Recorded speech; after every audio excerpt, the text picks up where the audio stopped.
I'm Amir with Adibi IP Group. We're intellectual property professionals, and we help innovators protect their intellectual property. In this video, we're going to talk about the patent attorney career, how people get into it, what patent attorneys do, and hopefully you'll find it interesting if you are a young professional or if you're in school and you're interested in the patent attorney career. What does a patent attorney do? Well, in general, there's three types of high-level functions that a patent attorney will perform. Now, some patent attorneys will do all three, some will specialize in just one. So a patent attorney, one of the things that they do is to help clients procure patents. They will work with inventors to secure a patent. The second thing that a patent attorney will do is enforce a patent. So after the patent is granted, they help the owner of the patent enforce it. So this could mean suing potential infringers or sending demand letters to potential infringers. And then the third thing that a patent attorney does is licensing and selling of patents. So they actually will help the patent holder actually generate revenue and realize revenue from their patent. So this typically involves negotiating licenses and actually crafting patent licenses so that inventors can actually generate revenue from their patents. Patent attorneys are really interesting professionals because they have two very different types of training. So the first type of training they have is they have a technical training. So to be a patent attorney, you have to have a technical degree. So typically, patent attorneys will have an engineering degree, a science degree, hard science, for example, chemistry, biology, physics, computer science, or more applied, like you might find applied math or a specific engineering topic like electrical engineering, mechanical engineering, computer engineering. So they'll have an actual technical background. And so what that usually means is they have an undergraduate degree or a master's degree. And then they also have a legal degree. So most patent attorneys also have a JD. So it's a really, really interesting type of professional because you have these two very distinct paths that intersect head on. So how do you become a patent attorney? As I said, you have to have a technical training, technical background. You have to go to law school. And in addition, you also have to take what's called the patent bar exam. So to be an attorney, all you have to do is take a bar exam in any jurisdiction. To be a patent attorney, you have to take not only the bar exam, but you also have to take the patent bar exam. Now, to sit for the patent bar exam, you have to have a technical degree, a technical background. And so that is where the technical training comes into play. So the patent bar exam is testing you on patent office procedures.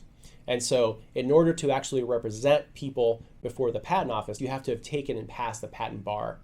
Once you do that, you get what's called a registration number. And the registration number is effectively like your ID number that tells the world, hey, this individual is licensed to practice before the United States Patent and Trademark Office. It's really interesting because you actually don't need to have a law degree to practice as a patent practitioner before the patent office. If you don't have a law degree, if you don't have a JD, if you haven't taken a state bar exam, but you have taken the patent bar exam, then you're what's called a patent agent. And so it's really interesting. A lot of people delve into the space by first becoming patent agents and then going on to law school and then becoming patent attorneys. Now, let's delve in, let's double click into each of these three different categories. So going back to the first category of, okay, one subsection of patent attorneys, what do? Well, they actually help clients procure patents. Okay, so this is where the patent bar exam is essential because in order to help a client procure a patent, you effectively have to understand their invention in enough detail so that you can describe it and write it up in an application. And then you have to file it with the Patent and Trademark Office. Now, in order to do that filing, you need to have the registration number. And so that is where the patent bar and the registration number comes into play.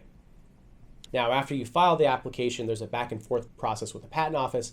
And eventually the goal is to obtain what's called a notice of allowance, pay an issue fee, and then actually receive a granted patent. Now, that's one category that I described before, which is the actual procurement, the actual obtaining of the rights. And then another category, the second one that I mentioned before, which is actually enforcement. To do both roles, to actually do patent enforcement, you technically do not have to have the patent bar under your belt. So technically, even though a lot of patent attorneys do enforcement, they don't need to actually be licensed patent attorneys to do enforcement. And so you don't have to take the patent bar. You don't have to have that technical background. So going back to enforcement, there's usually two sides of it. With enforcement, you're either on the defense side or on the plaintiff side. So you're either the patent holder or the person that is being accused of infringement. Well, how does that usually play out? Well, typically a client will come to you and they'll say, we have this patent, it's issued, we're selling this product, and there's a competitor that has a very similar product that is effectively infringing one of our claims. And so what that typically involves doing then is doing an analysis where you take the client's patent, you study their claims, and then you try to map each element in the claim to the accused product. And if you can do that mapping such that every element in the claims in the patent are included in that infringing product or service, then you could possibly have a claim for infringement. And some of the next steps would be perhaps writing a cease and desist letter, sending it to the alleged infringer on behalf of your client. If the issue can't be resolved or settled, then the next step would be possibly filing an action in federal district court. So that would be filing a complaint for patent infringement where you assert an alleged infringement and then seek damages. So on the defense side, you're basically sitting on the end of, okay, I'm making the product that's competing and I'm getting accused of infringement. So in that scenario, you have to do the opposite, which is try to identify differences between what your client is doing, their product they're putting on the market or their service they're offering, and trying to distinguish it from the claims that are in the patent that's being asserted against them. Now, the third high-level category, which is licensing, typically sometimes results from litigation or pre-litigation. So after there is a dispute, then there is a discussion about how can we agree and settle on some royalty payment. And in that scenario, then the licensing attorney is going to then take the patent and craft a license where your client might receive some percentage per unit of items sold. So if the item costs $10, maybe they'll receive 10 cents for each item, for each unit that is sold, or 30 cents.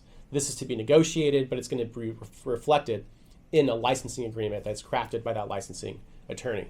These are the three high-level functions that a lot of patent attorneys engage in. And again, it's a really, really rewarding profession because you're always learning about new things.